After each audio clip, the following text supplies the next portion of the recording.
Hello friends, महिमा voice पर आपका स्वागत है। आज की कहानी मोहब्बत का गम है, मिले जितना कम है। मुझे याद है वो दिन जब मैंने अपने सपनों के राजकुमार को पहली बार देखा था। मानो ज़मीन रुक गई हो और मेरे पीछे वायलिन बज रहा हो, और तभी उसने मुझसे आकर अपने ही घर का रास्ता पूछा। अब आप लोग सोच रहे होंगे कि कोई कैसे अपने ही घर का रास्ता पूछ सकता है, लेकिन ये बात सच है। वो इस शहर में नया था और उसके मम्मी पापा ने घर शिफ्ट किया था। अरे मैं तो अपने बारे में बताना ही भूल गई। मैं यानी अकू यानी आकृति, और ये राजकुमार कोई और नहीं मेरे पति देव हैं यानी हिमांशु। और अभी 3 साल पहले ही हमारी शादी हुई है।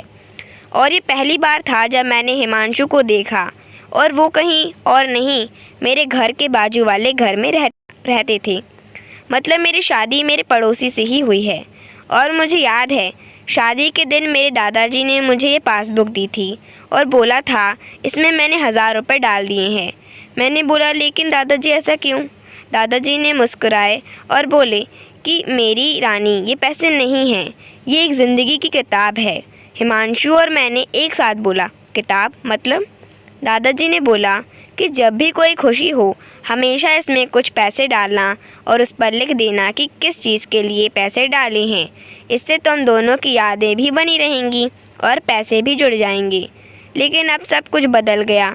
मैं और हिमांशु डाइवोर्स के लिए अप्लाई कर चुके हैं और हमें 6 महीने का समय मिला है। आज मैं हिमांशु को बोलूँगी कि इस अकाउंट को बंद करके सारे पैसे निकाल लाएँ। उसी रात मैंने हिमांशु को बोल दिया, और अगले ही दिन जब हिमांशु बैंक में लाइन में लगे थे, वो पासबुक देख रहे थे और उसने वो सभी यादें पढ़ी और बिना काम किए वापस आ गए और मुझे बोला कि तुम जाकर करो ये काम, मुझे और भी काम है। मैंने भी गुस्से में बोल दिया ठीक है। अगले दिन जब मैं बैंक पहुंची तब लाइन में लगकर पासबुक पढ़ रही थी।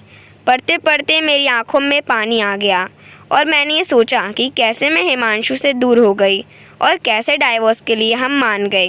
मैंने सोचा कि घर पहुंचकर हिमांशु से बात करूंगी। जब मैं घर पहुंची और देखा कि हिमांशु घर पर ही हैं, और मेरे घर में आते ही उसने मुझे अपने गले लगा लिया और बोला मुझे पता था कि तुम भी ये काम नहीं कर पाओगी और वापस आ जाओगी। मैंने हिमांशु से माफ़ी मांगी और कभी अलग न होने का फ़ैसला किया। आज इस बात को पूरा 1 साल हो गया है। लड़ाइयाँ किस में नहीं होती हैं। बात यह है उन सभी बातों को भूल के आगे निकल जाने की। अगर दादाजी ने ये पासबुक ना दी होती तो हम तो कब के अलग हो गए होते। बिना सोचे कि लड़ाई की जड़ क्या है, हम अपने सभी अच्छे पलों को भूल जाते हैं, लेकिन अब हम साथ हैं। आपको हमारी कहानी कैसी लगी कमेंट में ज़रूर बताएं। Thank you for watching. हमारे वीडियो को लाइक एंड सब्सक्राइब करना ना भूलें।